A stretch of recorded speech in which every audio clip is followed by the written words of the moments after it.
Kurban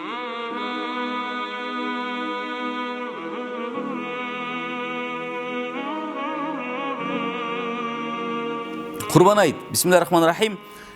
İnna a'taynaka el-kawthar fasalli li rabbika wanhar inna şaniyaka huvel abtar.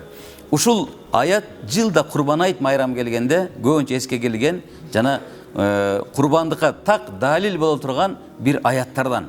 Бул Кавсар сүрөсү Курандагы эң кыска аят, баарыбыз эң тилге оңой бат жаттап алабыз. Инна a'taynaka. Мунун мааниси эмне? Биз сага бердик. Эмне бердик? Ал-Кавсар. Кавсар суусун бердик. Бул кээ бир риваяттар боюнча бул көл, бул хауз дейт, кудук дейт. Бул агып аткан дария, бул арык, мындай айтканда, в общем бул суу экен. Кавсар суусун бердик. Фасалли ли раббика ванхар. Фасалли, сен дуа кылгын, же Аллах Таалага намаз окугун, ванхар, андан кийин курбандыгыңды чал. Муузда.